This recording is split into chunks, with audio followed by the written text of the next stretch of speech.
Hello दोस्तों, मेरा नाम सरिता है। मैं 30 साल की हूँ और मेरी फिगर ऐसी है कि लोग अक्सर मुड़कर बार बार देखते हैं। मेरी कमर पतली है और ऊपर नीचे सब कुछ ठीक ठाक है। मैं एक छोटे से गांव में रहती हूँ। मेरी शादी हो चुकी है, लेकिन पति शहर में नौकरी करते हैं तो मैं अकेली ही घर संभालती हूँ। उनकी कमी मुझे बहुत ज़्यादा ही महसूस होती है। कभी कभी रातें लंबी लगती हैं और सोचती हूँ कि कोई साथ होता तो कितना अच्छा लगता, वह मेरी रातों को हसीन बनाता। खैर, आज मैं तुम्हें अपनी एक कहानी सुनाने वाली हूँ जो मेरी और मेरे भांजे रवि की है। रवि मेरा बहन का बेटा है। 22 साल का जवान लड़का, लंबा चौड़ा और देखने में काफ़ी स्मार्ट। वो कॉलेज में पढ़ता है लेकिन छुट्टियों में मेरे पास आ जाता है। शुरू करती हूँ।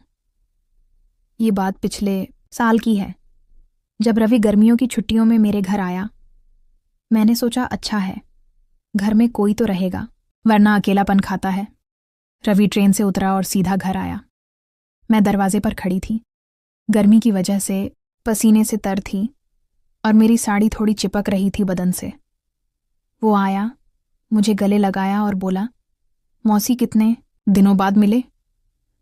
उसकी बाहें मेरे चारों तरफ थीं और मैंने महसूस किया कि वो कितना मजबूत हो गया है और बिल्कुल जवान मर्द जैसा भी। मैंने हंसकर कहा, अरे रवि, तू तो बड़ा हो गया है, अब तो तेरी मौसी को भी संभाल लेगा। वो हंसा, लेकिन उसकी आंखों में कुछ था, जैसे वह मेरी बात समझ पा रहा हो कि मैं क्या कहना चाह रही हूं। मैंने सोचा, चलो, घर में माहौल अच्छा बनेगा। पहले दिन हम दोनों ने साथ में खाना बनाया। मैं रसोई में थी, आटा गूंथ रही थी। गर्मी ज्यादा थी इसलिए मुझे गर्मी लग रही थी। रवि आया और बोला, मौसी मदद करूं? मैंने कहा, हाँ, आजा सब्जी काट। वो मेरे पास खड़ा हो गया, इतना करीब कि उसकी सांसें मेरी गर्दन पर लग रही थीं। मैंने आटा गूंथते हुए कहा, रवि, तू कितना बड़ा हो गया है, अब तो लड़कियां लाइन लगाती होंगी तेरे पीछे। वो हंसकर बोला, मौसी लड़कियां तो हैं लेकिन कोई तेरी जैसी नहीं, तू तो हमेशा से स्पेशल है। उसकी बात में कुछ नरमी थी, जैसे वह शरारत कर रहा हो। मैंने सोचा ये लड़का क्या कह रहा है, लेकिन मैंने मजाक में कहा, अरे मौसी को मत छेड़ वरना पकड़ लूंगी। वो बोला, पकड़ तो लो, देखें क्या होता है। हम दोनों हंसे, लेकिन मेरे मन में एक अजीब सी हलचल हुई। रसोई में वो सब्जी काट रहा था और मैं रोटी बेल रही थी। अचानक मेरी कोहनी उसके कंधों से टकराई और मैंने कहा, सॉरी रवि, जगह कम है। वह बोला, कोई बात नहीं मौसी, मैं तो तेरे पास ही रहना चाहता हूं। उसकी आवाज में कुछ था जो मुझे सोचने पर मजबूर कर रहा था। खाना खाने के बाद हम छत पर बैठे। शाम हो रही थी, हवा चल रही थी। मैंने कहा, रवि, तू कॉलेज में क्या क्या करता है? कोई गर्लफ्रेंड है? वो शर्माकर बोला, मौसी है एक, लेकिन वो दूर रहती है। तू बता, अंकल कब आते हैं? मैंने आह भरी। वो तो महीने में एक बार घर सोना लगता है, और खासकर रात में। वो मेरे करीब सरक आया और बोला, मैं हूं ना मौसी, तेरे साथ, जो चाहिए वो बता। उसकी बातों में कुछ अलग लग रहा था। मैंने हंसकर कहा, तू क्या देगा, तू तो अभी बच्चा है। वो बोला, बच्चा नहीं हूं मौसी, देख तू। और उसने अपनी बाजू दिखाई, लेकिन मेरी नज़र कहीं और चली गई। हम दोनों ने रात तक बातें की और सोने गए। मेरे कमरे में ऐसी नहीं था, तो मैंने कहा, रवि, तू मेरे कमरे में सो जा, वहां पंखा अच्छा है। वो मान गया। रात में मैं बिस्तर पर लेटी थी और वह मेरे बगल में। अंधेरा था, लेकिन उसकी सांसें सुनाई दे रही थीं। मैंने सोचा, क्या हो अगर वह हाथ बढ़ाए, लेकिन वह चुपचाप सो गया। अगले दिन सुबह उठी तो रवि पहले से उठा हुआ था। वह चाय बना रहा था।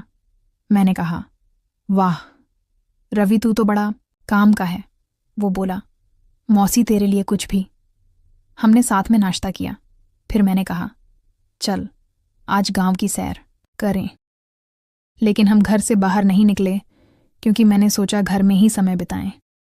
मैं कपड़े धो रही थी और रवि बाहर आंगन में खड़ा था।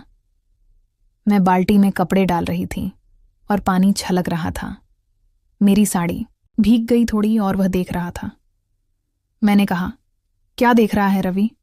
वो बोला, कुछ नहीं मौसी। तू कितनी मेहनती है, मैं मदद करूं। वो आया और कपड़े निचोड़ने लगा। उसकी उंगलियां मेरी उंगलियों से छू रही थीं। मैंने कहा, रवि तू कितना केयरिंग है, तेरी बीवी खुश रहेगी। वो बोला, मौसी बीवी से पहले तू है। उसकी बातें मुझे गुदगुदा रही थी।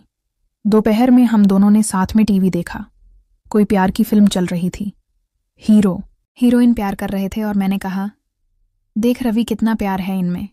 वो बोला, हाँ मौसी, लेकिन असली प्यार तो फैमिली में होता है जैसे हमारा। लेकिन उसकी आंखें टीवी से ज्यादा मुझे देख रही थीं।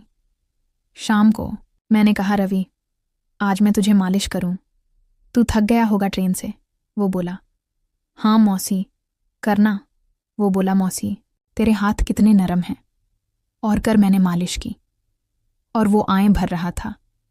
मेरे मन में विचार आया कि यह कितना क्लोज हो रहा है, लेकिन मैंने खुद को रोका। रात में फिर साथ सोए। इस बार वो थोड़ा करीब लेटा। मैंने कहा, रवि जगह बना। वो बोला, मौसी ठंड लग रही है। गर्मी का मौसम था, लेकिन मैं चुप रही।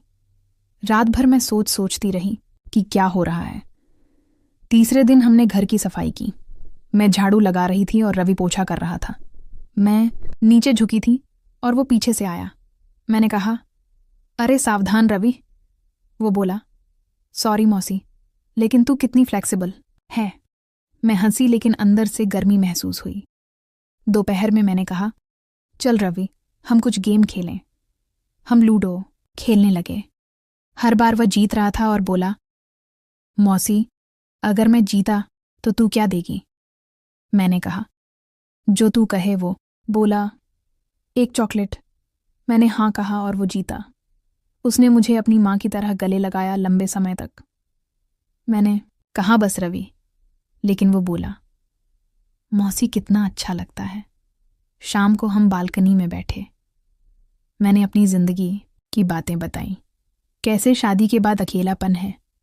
वो बोला, मौसी मैं हूं ना तेरे हर दुख में।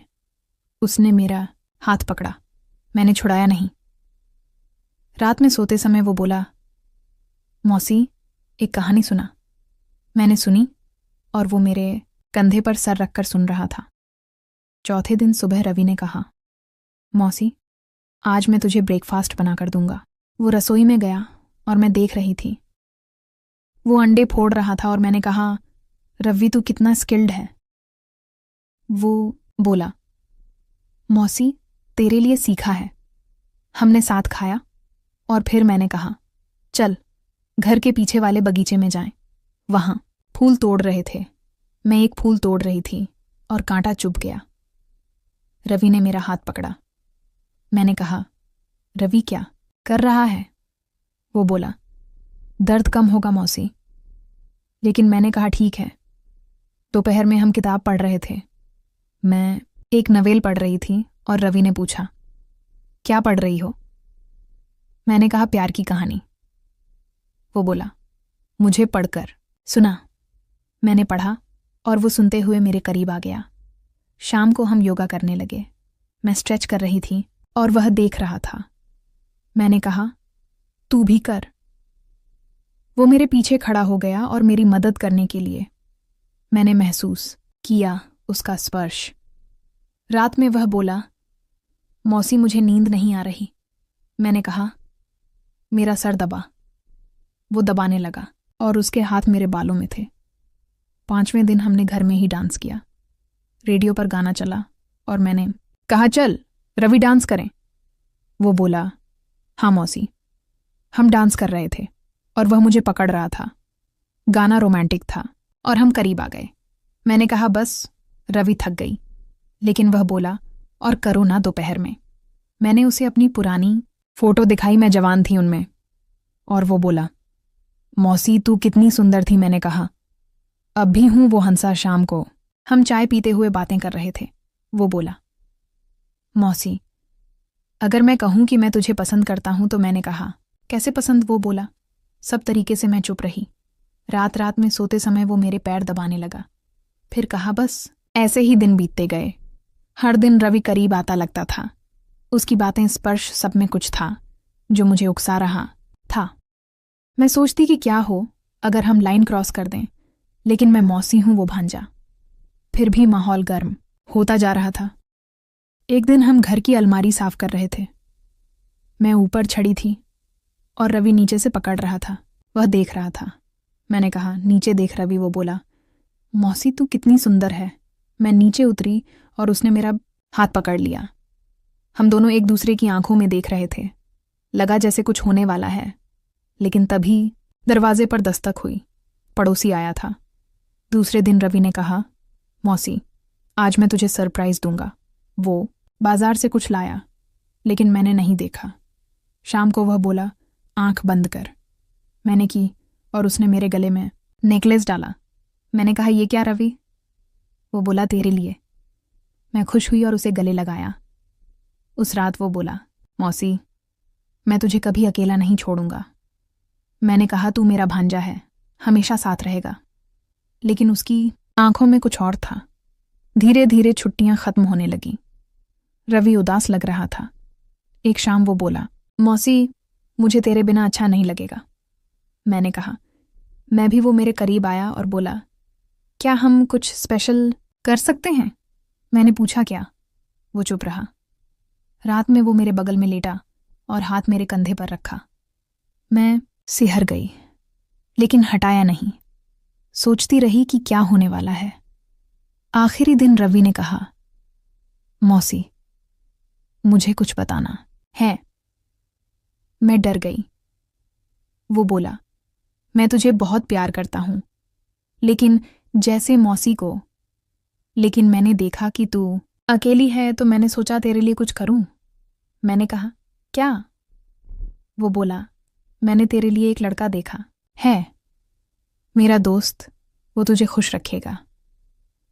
मैंने यह सब इसलिए किया ताकि तू समझे कि प्यार क्या है और अकेलापन दूर हो।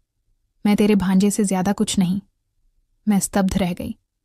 वो बोला, मैं जानता था कि तू सोचेगी कुछ और, लेकिन मैं बस तेरी मदद करना चाहता था। मैं रो पड़ी। उसने मुझे समझाया कि असली प्यार यह था। रवि गया, लेकिन अब मैं खुश हूं। उसने मुझे सिखाया कि परिवार का बंधन कितना मजबूत है। और हां, अब मैं उस दोस्त से मिली और जिंदगी बदल गई। उसके बाद रवि ट्रेन पकड़कर चला गया। मैं रोती रही, लेकिन उसके बताए उस दोस्त राहुल से मिलने का मन बनाया। राहुल रवि का कॉलेज फ्रेंड था। अच्छी नौकरी, स्मार्ट, एंड रवि ने कहा था वह मुझे खुश रखेगा। पहली मुलाकात कैफे में हुई। राहुल आया, मुस्कुराया और बोला, मौसी जी, रवि ने तुम्हारी इतनी तारीफ की है कि मैं खुद आकर्षित हो गया। हम बातें करने लगे, कॉफी पी, हंसे। उसकी आंखें रवि जैसी ही थीं, गहरी, शरारती। धीरे धीरे हम मिलने लगे। वो मेरे घर आता, खाना खाता।